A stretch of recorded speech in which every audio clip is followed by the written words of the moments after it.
오늘은 예수님의 생일 선물 조이 투 153이라는 제목으로 하나님 말씀 전하겠습니다. 이제는 거리를 다니다 보면 어렵지 않게 크리스마스 데코레이션을 볼 수 있습니다. 교회보다 많은 기업들이 이 크리스마스가 오기를 간절히 바라는 것 같아요. 그래서일까요? 이 성탄 시즌이 되면 이 상업주의와 자본주의에 잘 길들여진 아이들의 모습을 볼 수 있습니다. 올해 크리스마스 때는 산타 할아버지가 나에게 무슨 선물을 줄까? 또는 우리 부모님이 나에게 어떤 선물을 줄까? 그 기대감에 가득 차 있는 것이죠.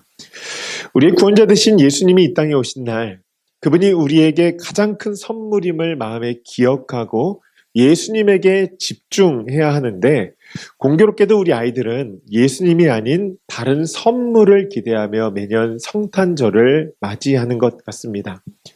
다른 가정 이야기가 아니라 저희 집 이야기입니다. 저희 둘째는 눈치가 얼마나 빠른지 산타 할아버지의 정체를 금방 알아버렸습니다. 산타 할아버지가 이 부모님이라는 사실을 알고 나서부터 그것을 친구들에게 널리 전하면서 친구들의 동심을 무참히 짓밟아 버렸어요.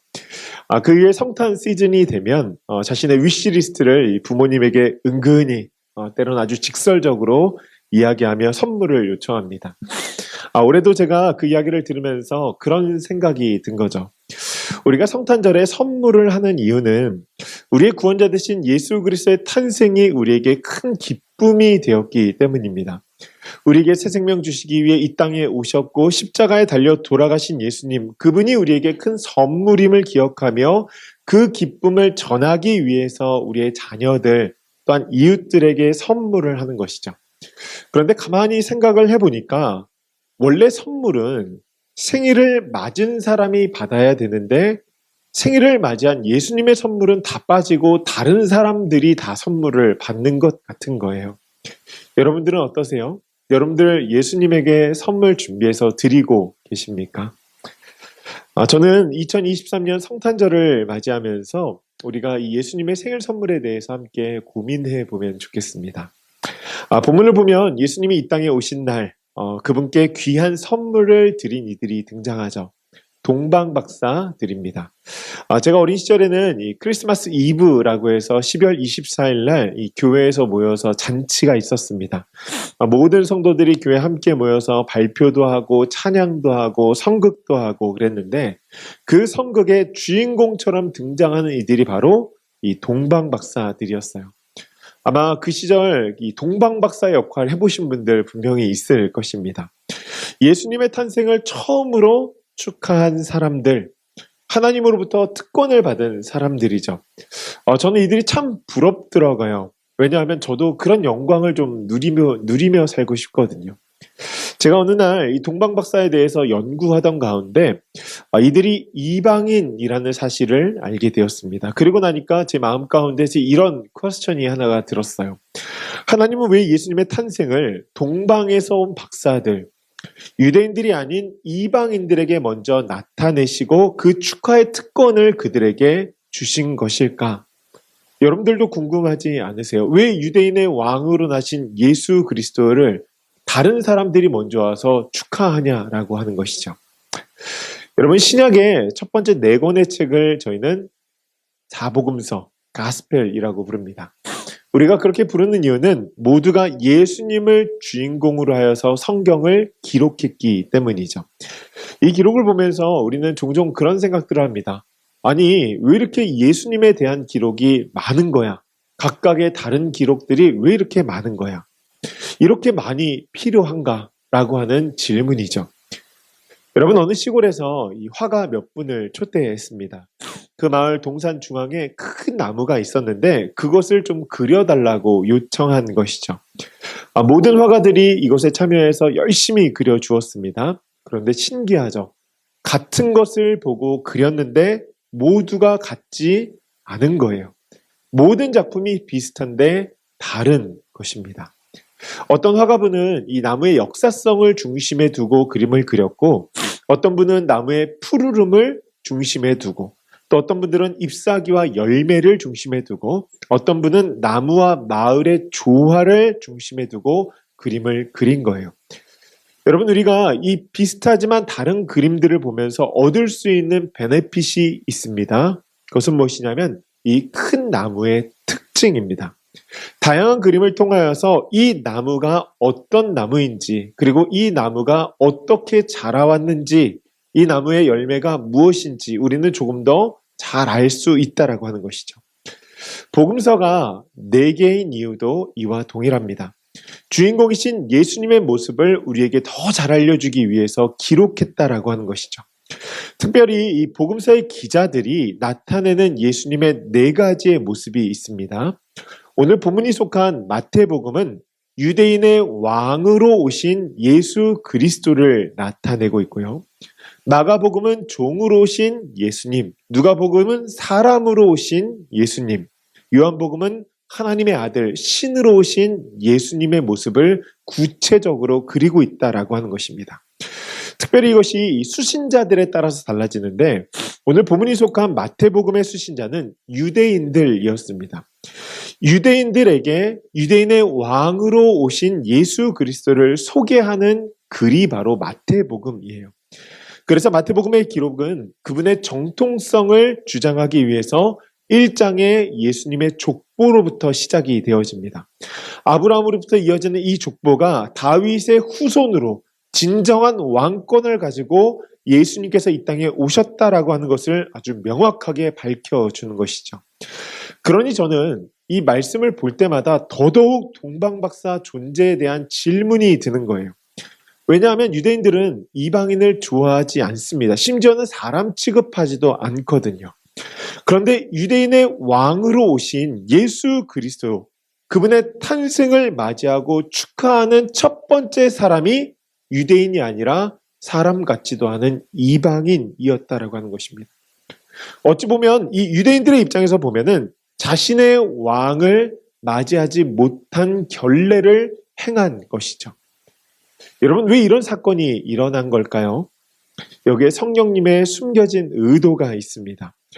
마태는 예수님의 탄생을요, 그냥 기록한 것이 아니라 구약에서 선포된 말씀, 이 예언의 성취로 예수님께서 이 땅에 탄생하셨다는 것을 강조하고 있습니다. 이사야 60장 3절 말씀인데요. 이렇게 기록되어져 있습니다. 이방 나라들이 너의 빛을 보고 찾아오고 뭇 왕이 떠오르는 너의 광명을 보고 너에게로 올 것이다. 아멘. 지금 마태가 유대인들에게 이 이야기를 선포하는 거예요. 하나님의 역사를 봐라.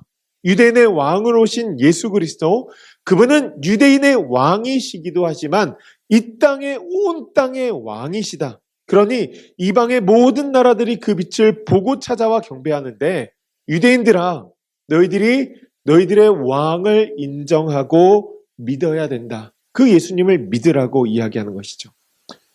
저는 이 말씀을 보면서 2가지의 감격이 제 마음 가운데 있었는데, 첫째로 하나님께서는 말씀하신 것을 철저하게 이루시는 분이라는 것에 감동이 되었어요. 우리에게 주신 성경의 말씀은요, 우리의 삶과 너무나 동떨어진 메시지가 아닙니다. 우리의 삶과 굉장히 밀접하게 붙어있는 말씀이 바로 성경 말씀이에요. 성경의 이야기가 단지 역사 속에 일어났던, 또한 나와 상관없이 미래에 일어날 사건들이 아니라 믿음의 사람들이 걸었던 그 믿음의 발걸음이 나의 발걸음이고, 그분께서 약속하신 이 미래의 사건이 내가 맞이하게 될 사건이라고 하는 것이죠. 그렇기 때문에 우리 모두가 다 천국이라고 하는 본향을 바라보면서 신앙생활하고 있잖아요.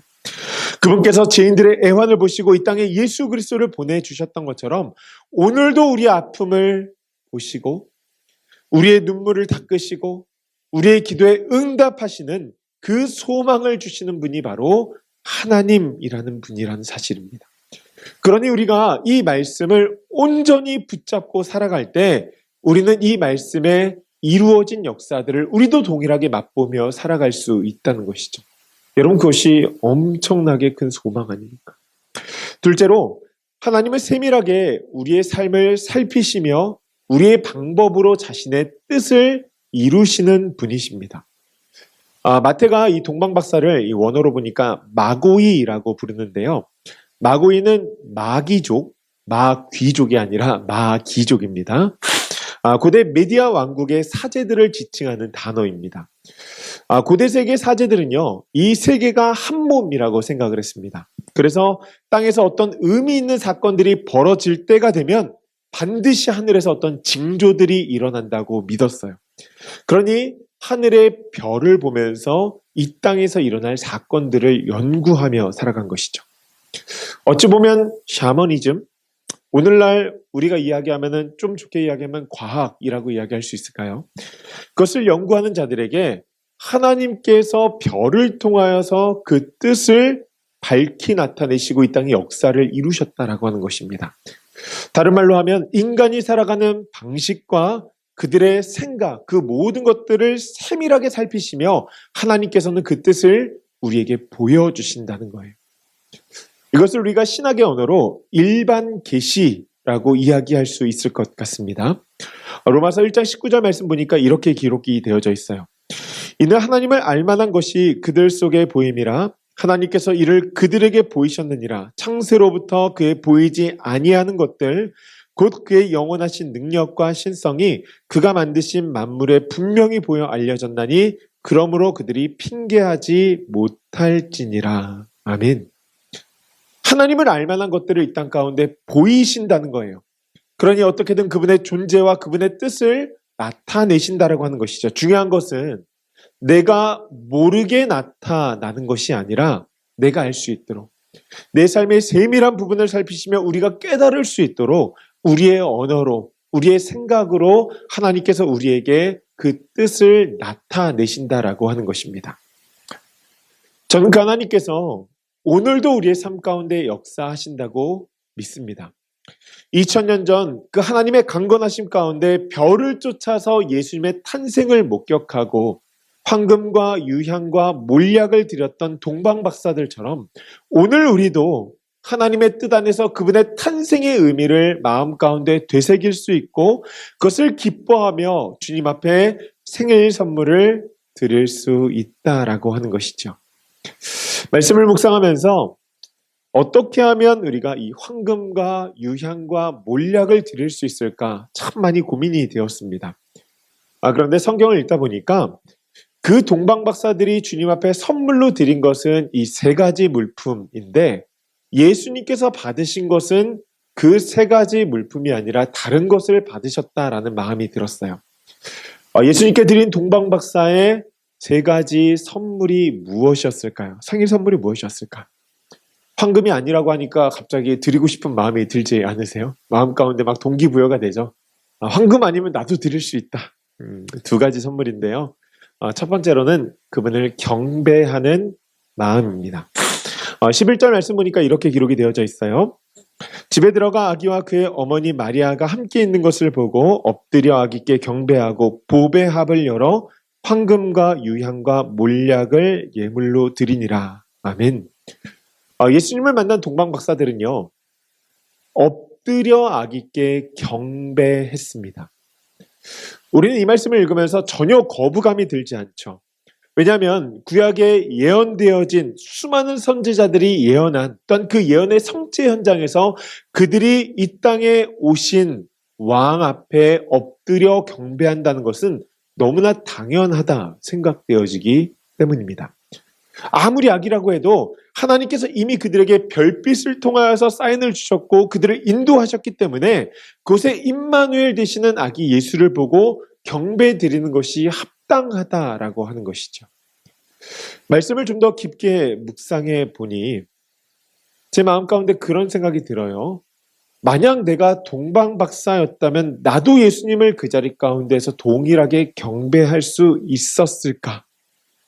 여러분들은 어떠세요? 우리가 동방박사들에 대해서 좀 살펴봅시다.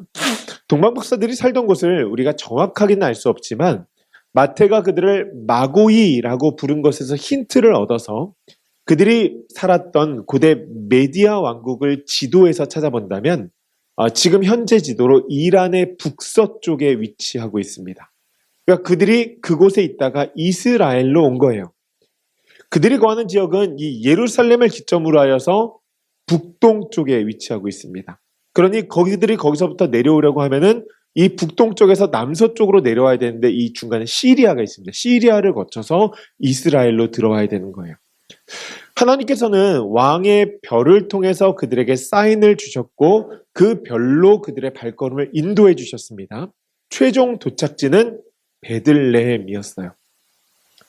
그런데 그들이 별을 따라오다가 갑자기 예루살렘에 멈춰 섭니다. 아직 남서쪽으로 조금 더 한 6마일 정도 더 내려가야 되는데 그냥 예루살렘에 멈춰 선 거예요. 그들이 멈춘 이유는 간단합니다. 유대인의 왕을 찾기 위해 이스라엘로의 여정을 떠났기 때문이죠. 유대인의 왕이 있어야 될 것은 당연히 다윗의 후손, 이 다윗성이라 불리는 예루살렘이라고 생각한 거예요. 거기서 왕을 찾을 수 있을 것이라 생각한 것입니다.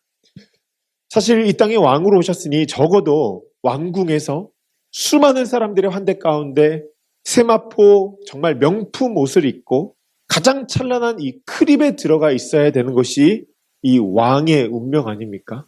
어찌 보면 그것이 인간의 논리죠. 그러나 그것이 이들의 삶 가운데 엄청난 착각이었다라고 하는 거예요. 예루살렘에 도착한 그들은 길을 잃어버렸습니다. 왜냐하면 아기 예수를 찾을 수 없었기 때문이죠. 결국 그들은 헤롯의 도움을 받아서 베들레헴으로 내려가게 되죠. 그리고 그 별을 따라가서 아기 예수님을 만나게 되는데 그들이 목격한 그 예수님의 모습을 누가복음 2장 7절 말씀은 이렇게 기록을 하고 있습니다. 첫 아들을 낳아 강보로 싸여 구유에 누였으니 이는 여간에 있을 곳이 없음이러라. 아멘. 그 지역의 유지의 집도 아니고요. 그냥 일반 집도 아니고 여관도 아니에요. 이 땅에 왕으로 오신 예수님께서 마국간에서 강보에 쌓여 그 더러운 말 구유에 누워 있었다라고 하는 것입니다. 그들의 예측과 상상이 완전히 무너지는 순간이죠. 너무 누추한 곳에 계시는 파격적인 왕의 모습이라는 거예요. 거지 왕도 그런 모습은 아니었을 것입니다. 아무리 하늘의 별을 연구하고 그 별을 따라왔지만 더럽고 냄새나는 그 말구유에 누워 계신 아기 예수를 보는 순간 그들이 그런 생각하지 않았을까요? 내가 잘 왔나? 내가 잘못 본 거 아니야? 여기 아닌가? 아마도 바깥에 나가서 수차례 별을 확인하지 않았을까요? 말구유에 누워있는 아기 예수님을 보고 그분을 왕으로 인정하고 엎드려 경배한다는 것이 쉬운 일이 아니었다라고 하는 것입니다. 무엇보다 이 사람들이 엄청난 지식인들이잖아요. 옛날에 다니엘이 바벨론에서 교육을 받았던 것이 다 점성술, 이런 하늘의 문학 아닙니까? 그런 것들을 받은 지식인들이 그 앞에 엎드렸다라고 하는 것은 어찌 보면 상상을 초월하는 사건인 것이죠. 예수님의 제자들이 가이사라 빌립보에 도착했을 때 예수님께서 제자들에게 이런 질문을 하십니다. 너희는 나를 누구라고 하느냐? 그랬더니 베드로가 역사에 남을 만한 엄청난 신앙 고백을 해요. 주는 그리스도시요 살아계신 하나님의 아들이십니다. 예수님께서 그 고백을 들으시고 이렇게 말씀하세요. 바요나 시몬아 내게 복이 있다. 이것을 내게 알게 한 이는 혈육이 아니요 하늘에 계신 내 아버지시니라. 이 말씀은 두 가지를 우리에게 알려줍니다. 첫 번째로 베드로의 말이 진리다. 하나님께서 컨펌해 주신 거예요. 두 번째로 그가 진짜 믿음을 가지고 있다. 그의 믿음은 다른 것을 믿는 것이 아니라 하나님의 아들이신 예수 그리스도를 믿고 있다라고 하는 것입니다.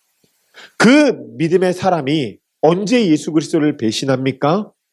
예수님이 붙잡혀서 자신의 눈앞에서 너무나 힘이 없고 초라한 모습으로 사람들에게 수치와 모욕을 당하는 순간 나는 그분을 알지 못한다, 배신한 것이죠. 동일한 메시지 아닙니까? 사실 이것은 우리의 삶 가운데 자주 일어나는 사건입니다. 우리의 생각에 다르게 펼쳐지는 사건들, 상식에서 벗어난 상황들, 그렇게 이 눈에 보이는 것들이요, 우리 내면의 영적인 질서를 하나씩 하나씩 무너뜨려 버린다는 거예요. 삶을 살다 보면은 참 힘겹게 삶을 살아갈 때 믿음을 붙잡고 정말로 나아갈 때가 있습니다. 하나님께서 일하여 주시옵소서. 아니, 하나님께서 일하시겠지. 이제 그분이 진짜 일하실 때가 되었는데, 이 타이밍에 하나님께서 일하셔야 되는데, 주님 일하세요. 라고 했는데도 불구하고 아무런 사건도 일어나지 않고 상황은 점점 더 어려워질 때 우리 마음 가운데서는 그분에 대한 원망과 의심이 일어나기 시작합니다. 하나님 진짜 살아계신 분 맞아? 제가 지난주에 이제 한국에서 찾아뵈었던 목사님이 이제 달라스에 오셔가지고선 만나게 되었어요. 이런저런 이야기하다가 이제 본인도 교회를 개척하셨으니까 저희 생활이 좀 걱정이 되셨나 봐요. 그래서 어떻게 생활은 되냐고 저한테 물으시더라고요. 그래서 제가 전적으로 하나님을 의지하고 있습니다. 그랬더니 그 목사님께서 이런 말씀하시더라고요. 굉장히 장난스럽게 하나님 잘 안 주시잖아. 하나님 잘 안 주신다는 거예요. 장난스럽게 우리에게 말씀하셨지만 어찌 보면 이 말이 95% 맞는 말 아닙니까? 하나님 우리가 지금입니다 라고 하면 하나님께서 짜잔 딱 이렇게 보여주셔야 될 것 같은데 그러지 않으실 확률이 95%가 넘거든요. 전 예전에 이런 상황들이 되어지면은 참 하나님 원망스러웠어요. 하나님 어떻게 저에게 이러실 수 있습니까? 라는 절규와 외침이 있었고 조금 더 시간이 지나면서 하나님 앞에 그렇게 물었던 것 같아요. 진짜 하나님 살아계세요? 저를 보고 계시는 거 맞나요? 라고 계속 물었던 것 같습니다. 그런데 시간이 지나고 나서 가만히 뒤를 돌아보니까 그 95%가 너무나 감사한 거예요. 왜냐하면 내가 믿는 그분은 내가 부르면 이 요술램프에서 나오는 지니가 아니거든요. 내가 간절히 소원하고 내가 정성으로 어떻게 할 수 있는 분이라고 한다면 어찌 보면 하나님은 나에게 있어서 매우 쉬운 분이시죠. 내 능력으로 그분을 부르고 그 능력을 사용할 수 있다라고 한다면 사실 그분이 신인지 내가 신인지 생각해 봐야 되는 것 아닐까요? 내가 정성으로 드리면 무엇이든지 될 터이니 세상에 그렇게 쉬운 일이 어디 있습니까? 만약 우리가 그런 하나님을 바라며 그 하나님을 믿는다라고 한다면 그것은 분명히 하나님의 능력에 대한 의심으로 이어지게 될 것입니다. 인생은 타이밍이다라는 말이 있죠. 타이밍이 굉장히 중요합니다. 그런데 이 타이밍이 내가 보기에 중요한 타이밍이 있고 타자가 보기에 중요한 타이밍이 있고 하나님께서 보시기에 중요한 타이밍이 있어요. 만약에 내가 소원하던 때와 다른 때에 이 사건이 일어나야 되는데 하나님께서 내 소원에 따라서 지금 역사하셨다라고 한다면 정말 그분이 좋은 분이신가? 나를 선한 길로 인도하시는가? 라는 질문을 할 수밖에 없다라고 하는 것입니다. 그런 분을 내가 인정하고 신뢰할 수 있을까요? 그분 앞에 나의 모든 삶을 드릴 수 있을까요? 저는 그럴 수 없을 것 같아요. 여러분 이것이 바로 믿음의 신비 아닙니까? 전 예전에 신학을 공부하면서 성경을 볼 때 참 많이 하나님 앞에 물었던 질문들이 있습니다. 하나님, 성경을 읽어도 이해가 되지 않는 부분들이 참 많습니다. 그래서 하나님이 믿어지지가 않았어요. 그런데 어느 순간에요. 그런 생각이 들어요. 우리는 유한한 존재잖아요. 우리의 생각도 제한이 있고 우리의 상상력도 아무리 크다 해도 그것이 제한이 되어져 있습니다. 하나님이 인간이라고 하는 유한한 존재가 모두 이해할 만한 분이시고 그분의 역사가 내 머리 가운데서 완전히 다 이해가 되어진다면 내가 그분을 믿고 경배하는 것이 가능할까? 우리가 하나님을 바라보는 것은 신비이기 때문에 그분을 바라보고 그분의 능력도 구하고 그분과 동행하기를 소원하는 것인데 내가 전부 이해할 수 있는데 내가 믿고 살아간다는 것이 가능할까? 저는 말씀을 보면서 말 구유에서 나신 예수 그리스도를 보고 더럽다 하지 않고 천하다 하지 않고 그분을 경배했다는 것, 이것이 나의 믿음이 되었으면 좋겠다라는 마음이 들었습니다. 그들이 얼마나 예수님을 간절히 소원했는지 알 수 있는 대목이죠. 동방박사들이 예수님 앞에 드린 선물은 다른 것이 아니라 상황과 환경을 따지지 않는 이 육체의 시각을 넘어선 영적 질서 안에서의 경배라고 하는 것입니다. 전 우리가 어떤 상황 가운데 있더라도 그 경배하는 마음, 이것을 놓치지 않기를 소원합니다.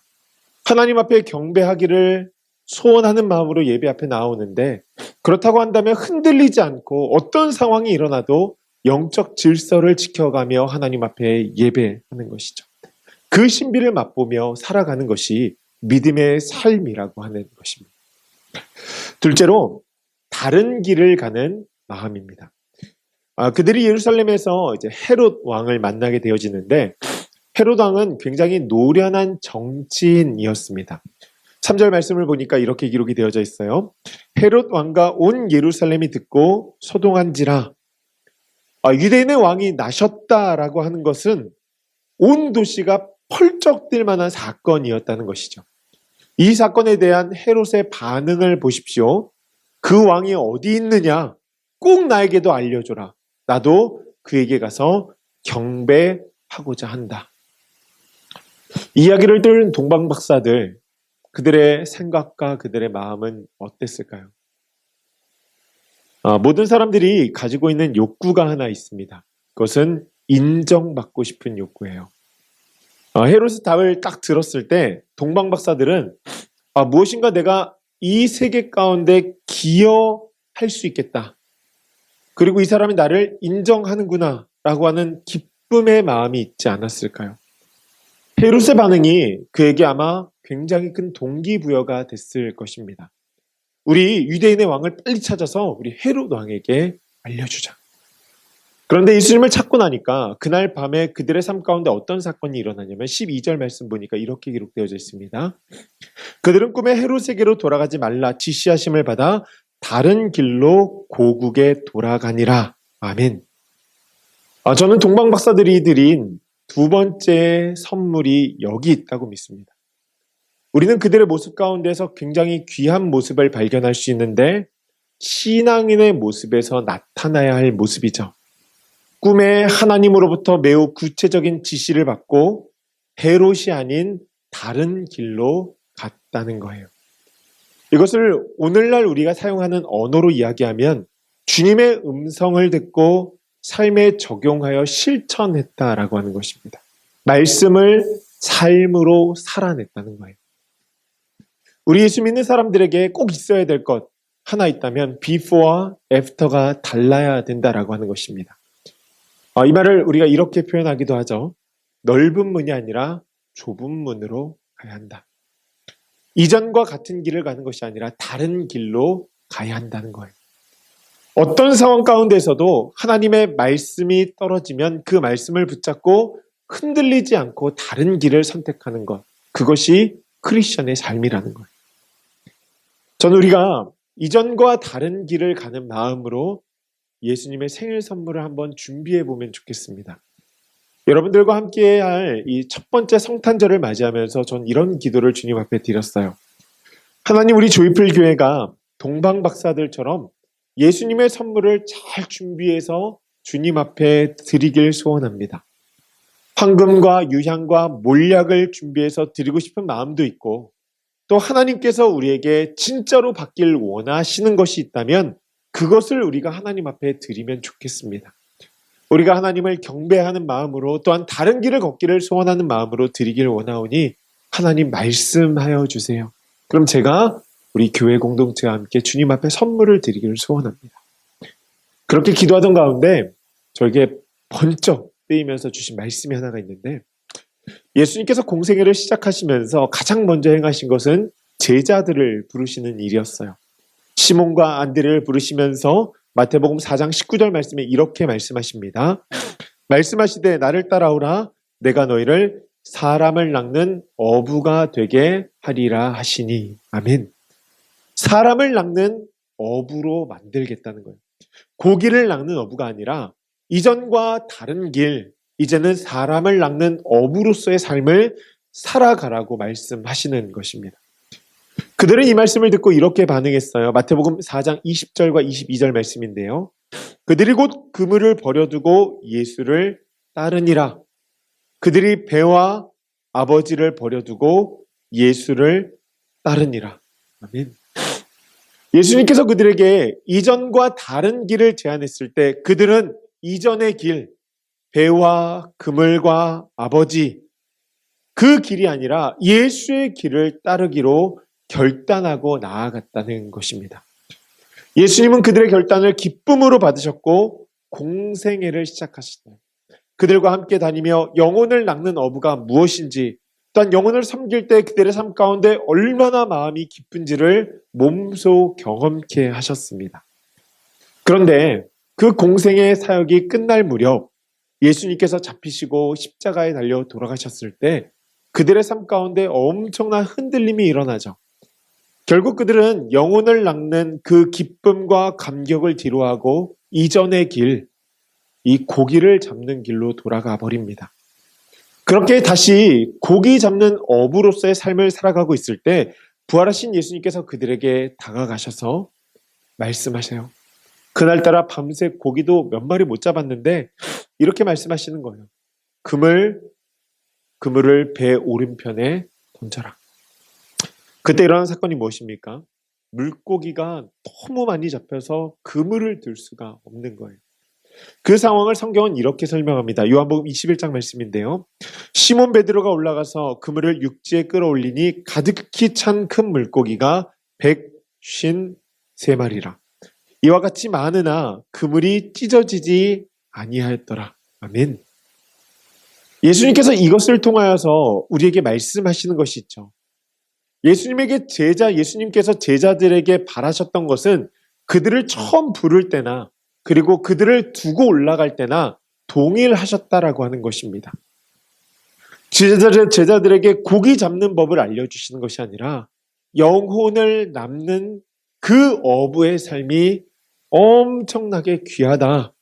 그리고 그렇게 나아갈 때 그 열매가 풍성할 것임을 그들에게 몸소 체험하게 하시는 것이죠. 하나님께서 우리에게 받기를 원하시는 선물 무엇일까요? 그것은 다른 것이 아니라 영혼입니다. 우리가 이전과 같이 세상의 것을 따르는 것이 아니라 예수님의 길을 따르기로 했다면 하나님께서 사랑하시는 그 한 영혼, 그들을 섬기며 그들 마음 가운데 기쁨을 전하며 이 땅을 하나님 나라로 함께 만들어가야 된다라고 하는 것이죠. 특별히 10절 말씀 보면서 우리가 어떤 마음으로 선물을 드려야 될지 그 말씀이 기억이 났습니다. 그들이 별을 보고 매우 크게 기뻐하고 기뻐하더라. 아멘. 우리 교회 이름이 뭐죠? 조이풀교회. 네. 다른 건 몰라도 달라스에서 가장 기쁜 교회. 우리 교회가 그런 교회가 되어야 될 줄 믿습니다. 세상에 기쁨을 전하는 교회로서 우리가 함께 나아가야 될 것인데 여러분 하나님께서 우리에게 주신 사명이잖아요. 그렇다고 한다면 별을 보면서 기뻐하며 더럽고 천한 곳에 계신 예수님을 경배하고 그 마음으로 하나님의 말씀을 받아들여 다른 길로 갔던 동방박사들처럼 우리도 그 기쁨 가운데에서 내게 주신 은혜를 기억하며 주님께 선물을 올려드리는 것이 우리의 마땅한 삶이 되어야 하지 않을까요? 그래서 저는 공동체적으로 우리가 5주 동안 이 대림절의 기간 동안에 이 기쁨을 세상 가운데 나눌 수 있는 시간을 좀 가지면 좋겠습니다. 우리 주변에 보면 정말로 하늘의 기쁨이 필요한 자들이 얼마나 많은지 몰라요. 마음이 상한 자들도 있고 마음 이상한 자들도 있고 소외되고 마음이 무너져서 우울하고 영육간에 질병이 있는 자들, 하나님의 기쁨을 갈망하는 자들이 얼마나 많이 있는지 모릅니다. 그들에게 예수 그리스도의 기쁨이 무엇인지를 전해주는 것이죠.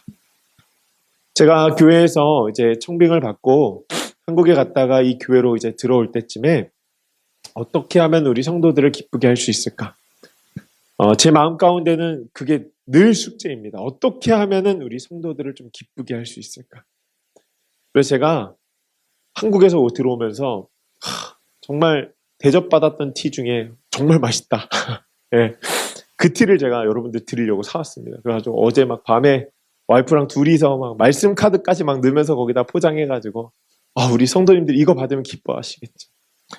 사실 크고 귀한 것 아니지만 작은 거 이것들 성도들에게 전할 때 그 기쁨이 있지 않을까. 조금이라도 제 마음을 전달하고 싶은 것이죠.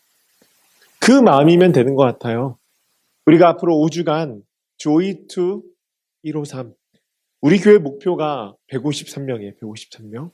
여러분들 한 사람의 목표가 153명이 아니라 우리 교회 전체의 목표가 153명입니다.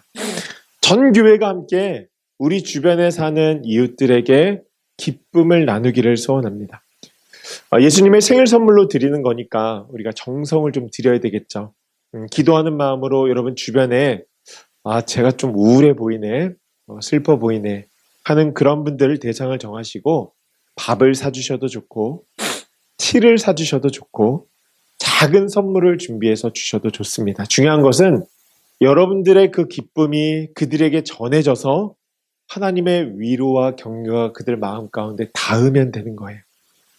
우리 교회가 함께 하는 프로젝트니까 이게 누가 153명을 다 하는지 아니면 우리가 153명 그 정도는 해야 되는데 어떻게 되는지 잘 모르잖아요. 그래서 저희가 다음 주가 되면은 로비 한쪽 벽면에 생일 케이크를 만들어 놓을 겁니다. 그럼 여러분들이 거기에 종이로 여러분들이 섬기신 그 분들의 이름을 거기다 그냥 붙이시면 돼요. 그리고 저희가 153명이 되었을 때 와 신난다 우리 함께 파티하는 거죠. 아까 점심 먹는데 어떤 분이 그런 말씀하시더라고요. 목사님 154명은 안 됩니까?